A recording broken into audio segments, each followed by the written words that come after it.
Jacob जब 9 साल का हुआ तो उसने अपने पेरेंट्स नेटली और पीटर से रिक्वेस्ट की कि उसको नेटली के नाना का फॉरेस्ट हाउस देखना है। नेटली का भी मन था कि नाना के घर जाकर अपने बचपन की कुछ यादें ताज़ा करे। उसने अपनी बेस्ट फ्रेंड एलेक्सा और उसके हस्बैंड एडम को भी साथ लिया और पांचों फॉरेस्ट हाउस पहुंच गए। चारों तरफ घना जंगल और बीच में खूबसूरत घर। उसको ये शांत माहौल काफी पसंद आया। तुम्हारे नाना का ये घर तो बहुत अच्छा है यार। इसमें कितने कमरे होंगे, मैं तो अंदाजा भी नहीं लगा सकती। आओ तुमको नाना जी का कमरा दिखाती हूँ। वो सभी को नाना जी के कमरे में लेकर गई। कमरे में उनकी पुरानी चीजों के साथ काफी सारा हार्डवेयर का सामान रखा हुआ था। तुम्हारे दादाजी हार्डवेयर स्टोर चलाते थे? ऐसा तो कुछ नहीं था, लेकिन वो यहाँ कुछ न कुछ बनाते ही रहते थे। तुम दोनों नाना जी का कमरा देखो, तब तक हम दोनों अपने लिए कमरा देख लेते हैं। ऐसा कहकर पीटर एडम को अपने साथ ले गया। मम्मी, मैं अपने लिए रूम देख लेता हूँ, ठीक है? घर से बाहर नहीं निकलना। अब नेटली और एलेक्सा दोनों उस कमरे में एकदम अकेले थे। उस कमरे के अंदर एक छोटी सी अलमारी भी रखी हुई थी। तुमको पता है, नाना जी अपनी इस अलमारी को किसी को नहीं खोलने देते थे। फिर तो जरूर इस अलमारी में कुछ खास होगा। नेटली कुछ कह पाती उससे पहले ही एलेक्सा ने अलमारी खोल दी। उस अलमारी में पुराने जमाने का कुछ सामान और एक मोटी सी किताब रखी हुई थी। देखते हैं इस किताब में ऐसा क्या है जो तुम्हारे नाना किसी को नहीं देखने देते थे। यार, इसमें जो कुछ भी लिखा है समझ में तो बिल्कुल भी नहीं आ रहा। हाँ यार, फिर भी कोशिश करते हैं ना, कोशिश करने में क्या हर्ज है। कुछ समझ में न आने के बावजूद भी एलेक्सा उस किताब को पढ़ने लगी। वो जैसे जैसे किताब पढ़ रही थी, बाहर का मौसम खराब होता जा रहा था। चारों तरफ तेज हवाएं चलने लगी थी और सफेद धुआं उठकर धीरे धीरे फार्म हाउस की तरफ बढ़ रहा था। अचानक से किसी ने जोर से खिड़की के कांच पर दस्तक दी और दोनों ने चौंक कर खिड़की की तरफ देखा। दोनों धीरे धीरे खिड़की की तरफ बढ़ने लगी। एलेक्सा ने खिड़की खोली तो बाहर सिर्फ धुआं ही धुआं नजर आ रहा था। अचानक से एक भयानक पंजा खिड़की से अंदर आया और उसने एलेक्सा का गला पकड़ लिया।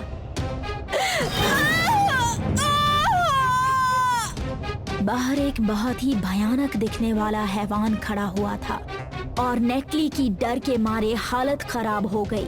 उन दोनों की चीख सुनकर पीटर, एडम और जैकब भी वहां पहुंचे। उन्होंने देखा कि एक बेहद ही भयानक हैवान खिड़की से बाहर खड़े खड़े ही एलेक्सा का गला दबा रहा है।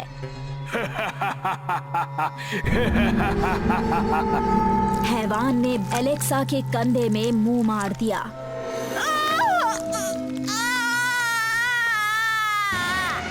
नहीं! एडम ने टेबल पर रखी एक हथौड़ी उठाई और उसके हाथ पर 2-3 बार हमला किया। उसने एलेक्सा को छोड़ दिया, लेकिन एलेक्सा अब जख्मी हो चुकी थी। सब लोग यहाँ से चलो। एडम ने एलेक्सा को संभाला और सभी एक दूसरे कमरे में पहुंच गए।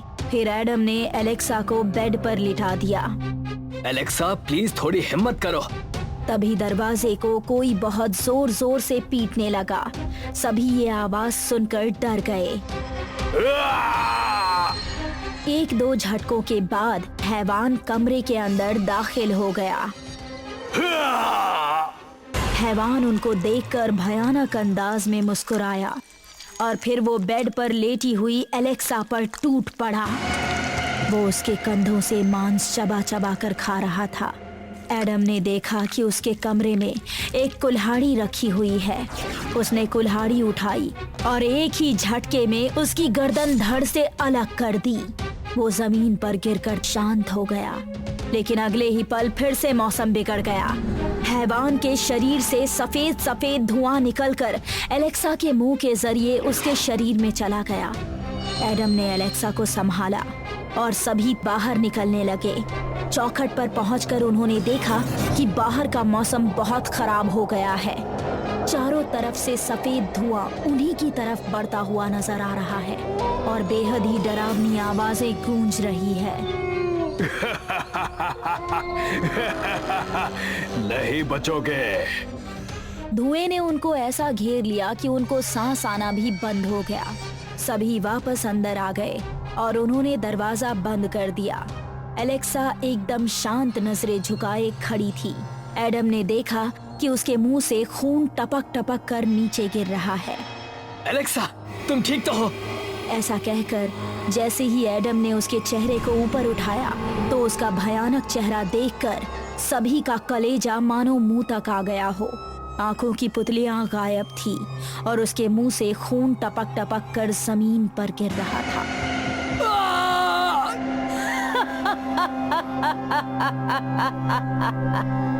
उसने एडम की गर्दन पकड़कर पीछे तक घुमा दी। नेटली, चलो यहाँ से। तीनों भागकर फिर से नाना जी के कमरे में पहुंच गए। आखिर ये सब हो क्या रहा है? जब नेटली की नजर किताब पर पड़ी तो उसने पीटर को बता दिया कि एलेक्सा ने यही किताब पढ़ी थी। क्या ये सब किताब को पढ़ने की वजह से हो रहा है? हाँ, उस किताब के पास एक लेटर भी था। 1 मिनट। ये कहकर नेटली ने वो लेटर निकाला। ये किताब मुझे इसी जंगल के एक गुफा के अंदर मिली थी। इसकी भाषा क्या है मैं पूरी तरह से तो नहीं समझ सकता, लेकिन इसको डिकोड करने की पूरी कोशिश कर रहा हूँ। इस किताब के अंदर इंग्लिश फॉन्ट का इस्तेमाल किया गया है, लेकिन जो भाषा है वो इंग्लिश नहीं है। इस किताब में हैवान को जगाकर उसको वापस खत्म करने तक का तरीका लिखा हुआ है। शुरू के 3 पेज पढ़ने से हैवान जाग उठता है और फिर वो एक के बाद एक इंसानों को खत्म करना शुरू कर देता है। याद रहे, वो एक शरीर खत्म होने पर दूसरे शरीर के अंदर प्रवेश करने की ताकत रखता है। अगर उसको खत्म करना है तो पेज नंबर 181 वाले पेज को जोर जोर से पढ़ना पड़ेगा। ऐसा करने से हैवान की शक्तियाँ खत्म हो जाएंगी और वो फिर एक शरीर से दूसरे शरीर में प्रवेश नहीं कर पाएगा। लेकिन उसको खत्म करने के लिए उसके टुकड़े टुकड़े करके उसको जलाना होगा, तभी उससे छुटकारा पाया जा सकता है। अब एलेक्सा की जगह एडम हैवान बन चुका था। वो बाहर खड़ा जोर जोर से दरवाजा पीट रहा था। नेटली, तुम पेज नंबर 181 पढ़ना शुरू करो। ये सुनकर नेटली ने किताब को पढ़ना शुरू किया। पीटर ने औजारों में रखी हुई एक कुल्हाड़ी उठाई और दरवाजे के सामने खड़ा हो गया। जैसे ही दरवाजा तोड़कर एडम अंदर आया, पीटर ने उसके सिर पर हमला कर दिया। नेटली जोर जोर से किताब को पढ़ रही थी। जब नेटली ने पेज की आखिरी लाइन पढ़ी तो वो बहुत जोरों से चिल्लाया। इसी मौके का फायदा उठाकर तीनों वहां से भाग निकले, लेकिन बाहर से फिर से धुआं आता हुआ नजर आ रहा था और आवाजें भी फिर से शुरू हो गई थी। अब पीटर ने अपने दिमाग पर जोर दिया। हमें उसके टुकड़े करके उनको जलाना होगा, तभी उससे छुटकारा मिलेगा। पीटर वापस उसी कमरे में पहुंचा। उसने कुल्हाड़ी उठाई। कमबख्त, ये ले। उसने बिना रुके कुल्हाड़ी से कई बार उसके शरीर पर किए। उसके दोनों हाथ दोनों पैर धड़ से अलग हो गए। फिर पीटर ने टेबल पर रखा हुआ लालटेन उठाया और जमीन पर फेंक दिया। जमीन पर आग फैल गई और उस आग ने हैवान के शरीर को अपनी चपेट में ले लिया।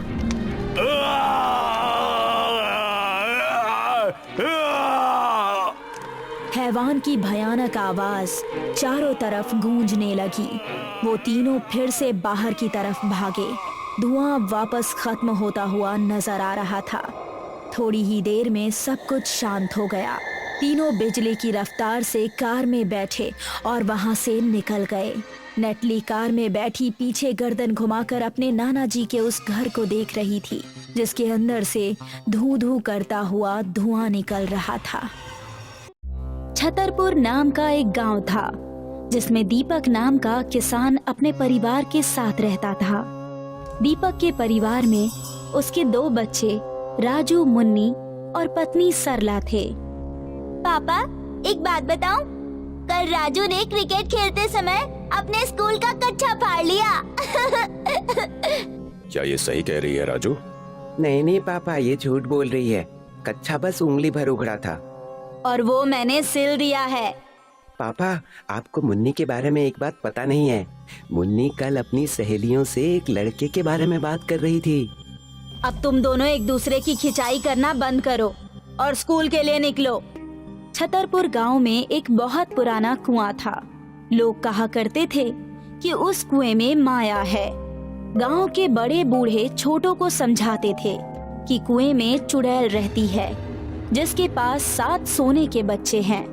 अगर कोई कुएं की माया को हाथ लगाएगा, दूसरे शब्दों में चुड़ैल के बच्चे को चुराएगा, तो उसकी कीमत पूरे गांव को चुकानी पड़ेगी। दीपक के पास 10 बीघा खेती थी। इस बार उसने कर्ज लेकर खेती में ईख लगाई थी। इस बार खेत में बहुत बढ़िया ईख हुई है। गांव वाले भी कह रहे हैं कि ईख बहुत घनी है। उम्मीद है फसल बेचकर इस बार अच्छी कमाई होगी। पापा, जब फसल बिक जाए तो मुझे एक नया स्कूल बैग ला कर देना। और पापा, मेरे लिए एक नया सूट सलवार। ठीक है, राजू के लिए एक बैग, मुन्नी के लिए सूट सलवार और सरला के लिए साड़ी लेकर आऊंगा। दीपक की फसल अच्छी हुई थी। वो फसल काटने की तैयारी कर रहा था कि एक रोज दीपक जब सोकर उठा तो उसे आसमान में धुआं दिखाई दिया। दीपक दौड़ा दौड़ा अपने खेत पर गया और सारी फसल जलकर राख हो चुकी थी। हे भगवान, ये क्या हो गया? यहाँ आग कैसे लग गई? मैंने सेठ जी से कर्ज लेकर बीज बोए थे और पानी की व्यवस्था की थी। अब कर्ज कैसे चुकाऊंगा? बच्चों के स्कूल की फीस कहाँ से भरूंगा? दीपक दिन रात पैसों की चिंता में रहने लगा। सेठ के आदमी रोजाना दीपक के पास पैसे मांगने आते। दीपक, कान खोल कर सुन लो। तुम्हारे पास 1 सप्ताह का समय है। अगर तुमने रविवार तक सेठ जी के पैसे नहीं दिए तो तुम्हें अपना घर खाली करना होगा। दीपक और सरला की रातों की नींद उड़ गई। रात में जब दोनों बच्चे सो जाते तो दीपक और सरला उधार चुकाने के बारे में बात करते। उन्होंने रिश्तेदारों से भी मदद मांगी, लेकिन वहां से भी मदद नहीं मिल पाई। क्या मैं कुएं की माया निकाल लूं? आज तक कोई कुएं की माया नहीं निकाल पाया, तो तुम कैसे निकाल लोगे? और अगर तुम मरा गए तो मैं इन 2 बच्चों को कैसे पालूंगी? मेरे पास कोई विकल्प नहीं है। अगर सेठ ने घर छीन लिया तो हम कहाँ मारे मारे घूमेंगे? एक रात करीब 2 बजे दीपक चुपचाप रस्सी डालकर कुएं में उतर गया। उसने देखा कि कुएं में चुड़ैल सो रही है और बराबर में 7 सोने के बच्चे रखे हुए हैं। दीपक ने चुपचाप एक सोने का बच्चा उठा लिया और कुएं से बाहर आ गया। हाय राम, क्या तुम चुड़ैल का बच्चा चुरा लाए? ज्यादा शोर मत मचाओ। मैं कल शहर जाकर इस बच्चे को बेच आऊंगा। अगले दिन दीपक शहर जाकर बच्चे को बेच आया। उधर कुएं की चुड़ैल जाग गई। किसी ने मेरे बच्चे को चुराया है। मैं उसकी बोटी बोटी नोच डालूंगी। मैं उसे जिंदा नहीं छोड़ूंगी। चुड़ैल हर रात गांव में आने लगी। बाहर आओ, बाहर आओ छतरपुर के पिल्लो। मैं तुम्हारी मुंडी सड़क पर रगड़ दूंगी। तुम्हारे बाल अपने हाथों से नोचकर तुम्हें गंजा कर दूंगी। जब तक तुम मुझे मेरा बच्चा नहीं लौटाओगे, तब तक मैं हर रात गांव में आऊंगी। तुमने मेरा बच्चा चुराकर बहुत बड़ी गलती की है। एक रात दीपक की बेटी मुन्नी अपने बाल खुले रखकर दुकान पर कुछ सामान लेने गई। चुड़ैल उसके पीछे लग गई। मुन्नी घर पर पहुंचकर बालों को जोर जोर से गोल गोल घुमाकर हा हा हू हू करने लगी। अरे अरे, मेरी बेटी को क्या हो गया? अरे गांव वालों, आकर देखो तो सही, मेरी मुन्नी को क्या हो गया है? मुन्नी दीपक के बाल पकड़कर उसका सिर घुमाने लगी। तब कुछ गांव वालों ने आकर बीच बचाव किया।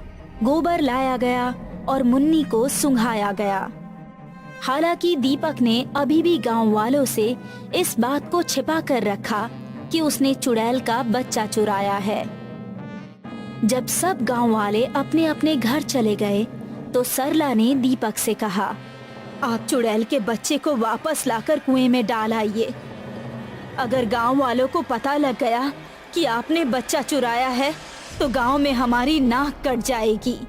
चुड़ैल का बच्चा वापस लाना अब संभव नहीं है। वो तो मैं बेच चुका और उनसे जो पैसे मिले उससे मैं उधार चुका हूँ और नई फसल के लिए बीज भी खरीद चुका हूँ। अगली रात एक परिवार में जन्मदिन मनाया जा रहा था। बड़ी तैयारी चल रही है, मैं इन तैयारियों की धज्जियां उड़ा दूंगी। चुड़ैल घर के अंदर घुसकर उस लड़की में समा गई जिसका जन्मदिन था। केक नहीं, मैं तुम सबकी गर्दन काटूंगी। अरे हमारी बेटी को क्या हो गया? तुम लोगों का खून पीकर ही मैं जन्मदिन मनाऊंगी। लगता है इसके अंदर चुड़ैल समा गई है। जल्दी से गोबर लेकर आओ। गोबर लाया गया और लड़की को सुंघाया गया। तब चुड़ैल ने उस लड़की के शरीर को छोड़ा। गांव में हर तरफ चुड़ैल के चर्चे हो रहे थे। नहाते समय चुड़ैल मेरे शरीर में घुस गई थी। मैं बिना कपड़े पहने बाथरूम से बाहर चला गया। चुड़ैल खाना खाते समय मेरे शरीर में घुस गई थी। मैंने एक साथ 50 रोटियां खा डाली। मेरी लड़की के अंदर चुड़ैल घुस गई थी और वो नागिन डांस करने लगी। एक दोपहर जब दीपक का बेटा राजू दीपक को खेत पर खाना देने आ रहा था तो चुड़ैल राजू के पीछे लग गई। राजू जब खेत पर पहुंचा तो उसने खाना फेंक दिया और जोर जोर से बकने लगा। हाँ, हाँ। राजू, राजू तुम्हें क्या हो गया? राजू होश में आओ। ये तुम क्या बके जा रहे हो? हे भगवान, इस चुड़ैल ने मेरे बेटे को भी नहीं छोड़ा। लगता है मुझे गांव वालों को सब कुछ सच सच बताना ही होगा। दीपक मुखिया के घर गया। कहो दीपक, कैसे आना हुआ? मुखिया चाचा, मुझसे बहुत बड़ी गलती हो गई, मुझे क्षमा कर दीजिए। पहले बताओ तो सही क्या हुआ है? मुखिया चाचा, मैंने कुएं की माया को छेड़ दिया है। कुएं की माया? क्या तुम सच बोल रहे हो? हाँ चाचा, परिस्थितियां ऐसी आ पड़ी थीं। मैंने ललित सेठ से उधार लेकर ईख की फसल बोई थी। फसल में आग लग गई और सारी फसल जलकर राख हो गई। बिना फसल बेचे मैं कर्जा कहां से चुकाता? इसलिए मैं चुड़ैल का सोने का बच्चा चुराने के लिए मजबूर हो गया। मुखिया ने सारे गांव वालों को बुलाया। दीपक ने जो भी किया था उसके बारे में सबको बताया। गांव वालों, दीपक मजबूर था। उसने मजबूरी में ये कदम उठाया। अगर हम में से किसी की फसल जल गई होती तो शायद हम भी यही करते। बाकी लल्लन सेठ का व्यवहार तो आप जानते ही हैं। इसलिए चुड़ैल की समस्या का समाधान हम सबको मिलकर करना होगा। गांव वाले दिमाग लगाते रहे कि क्या करना चाहिए। तभी दीपक की पत्नी ने सुझाव दिया, क्यों ना एक मिट्टी का बच्चा बनाया जाए और उस पर सोने की पॉलिश चढ़ाकर उस चुड़ैल को सौंप दिया जाए। गांव वालों को ये आइडिया पसंद आया। रात के 12 बजे जब चुड़ैल गांव में आई तो उसे मिट्टी का पुतला सौंपा गया जिस पर सोने की परत चढ़ी हुई थी। चुड़ैल बच्चे को हाथ में लेकर वापस कुएं में घुस गई। फिर सारे गांव वालों ने पैसे इकट्ठे किए और उस कुएं को हमेशा के लिए बंद करवा दिया। आज भी छतरपुर गांव के लोग डरते हैं कि कहीं चुड़ैल वापस ना आ जाए। सविता का महल जैसा घर है, पर पता नहीं आज कोई नौकर नहीं आया। सविता के घर में वैसे तो चौकीदार भी रहता है, पर पता नहीं क्यों आज चौकीदार भी नहीं है। इसी वजह से एक सेल्समैन सीधा सविता के घर आ जाता है और दरवाजा खटखटाता है। मैडम, जिंदगी में कभी ऐसी डील दोबारा नहीं मिलेगी। चलिए निकल जाइए यहाँ से, हमें कुछ नहीं चाहिए। मेरे पास हर वो चीज है जो इंसान को ऐशो आराम के लिए चाहिए होती है। तुम जैसा गरीब सेल्समैन मुझे क्या दे सकता है?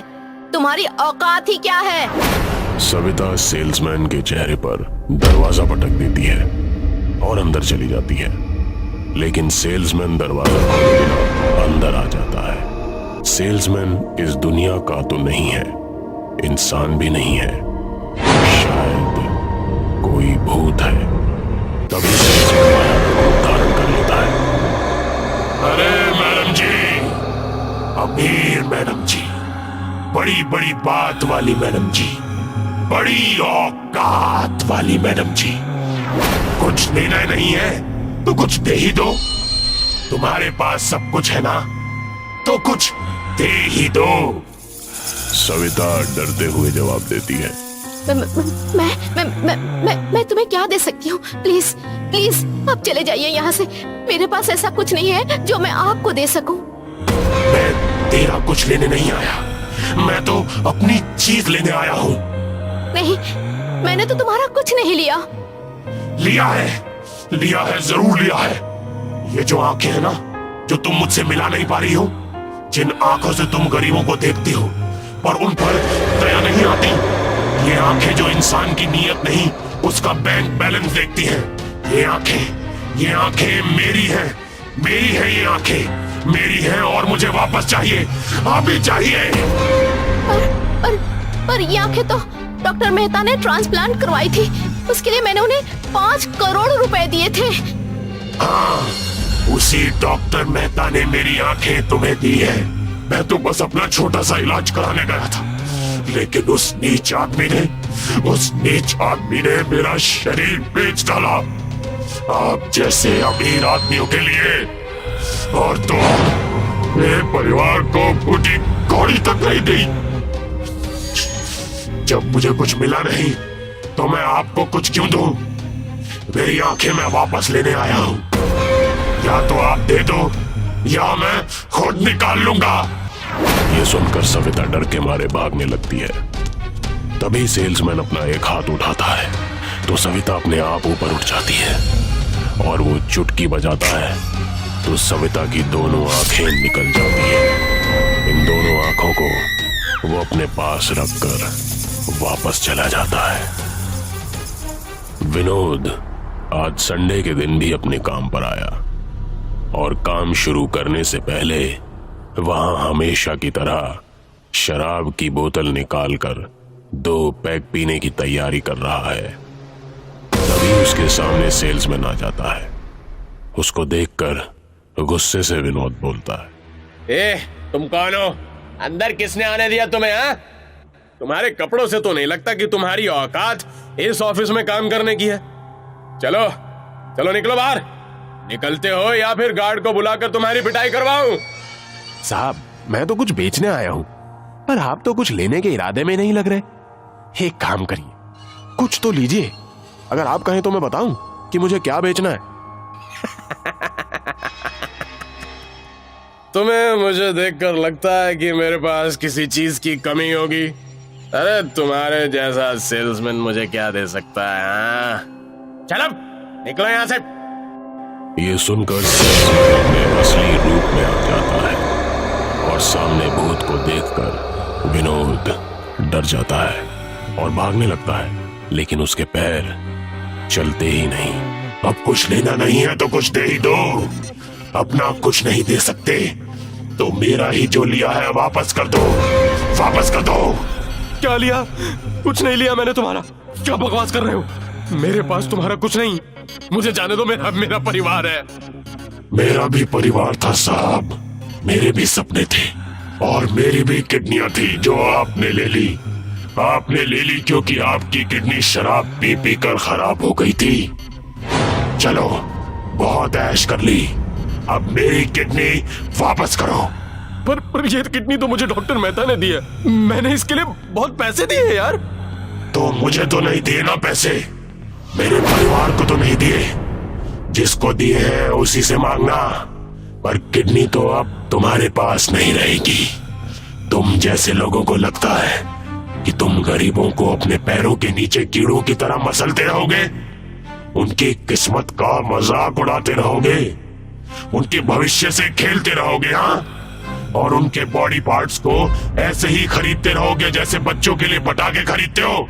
पर याद रखना, हर कुत्ते का दिन आता है और हर पापी की बारी आती है। आज तुम्हारी बारी आई है। ये कहकर सेल्समैन अपने हाथ ऊपर करता है और विनोद की किडनियां उसके हाथ में आ जाती है वो हंसता हुआ ऑफिस से चला जाता है। सेल्समैन सबसे बाद में मेहता के हॉस्पिटल पहुंचता है। सेल्समैन जैसे ही मेहता के कमरे में पहुंचता है, मेहता पहचान जाता है कि वो कौन है। तुम यहाँ कैसे? तुम तो मर गए थे ना? तुम तो? हाँ, मैं तो मर गया था, पर क्या करूं? अपनी कोई चीज देने के बाद मैं भूलता नहीं हूं, इसीलिए वापस लेने आया हूं। तुमने जिसको मेरी आंखें दी थी, जिस आंखों का इस्तेमाल वो सविता नाम की औरत लोगों को नीचा दिखाने के लिए करती थी, मैंने उससे वो आंखें ले ली। फिर आप जिस दारूखोर को मेरी किडनी दे आए थे ना, उसने अभी भी दारू पीनी नहीं छोड़ी, तो मैंने अपनी किडनी उससे वापस ले ली। ये कहकर सेल्समैन अपना खतरनाक रूप धारण कर लेता है। डॉक्टर भागने लगता है, लेकिन भाग नहीं पाता और डरते डरते कहता है, मैंने तुम्हारा जो भी लिया है सब दूसरों को दे दिया। मेरे पास तुम्हारा कुछ नहीं है भाई, मुझे छोड़ दो। अरे बाबू, तुम्हारे पास जो था वो तो मैंने ले लिया। तुमने मेरी जान ली थी, अब मुझे वापस करो मेरी जान। सेल्समैन डॉक्टर मेहता को धक्का देता है और वो खिड़कियां तोड़ते हुए बिल्डिंग से गिर जाता है और कुछ ही देर में पूरे हॉस्पिटल में आग लग जाती है। सेल्समैन हंसते हुए वहां से चला जाता है।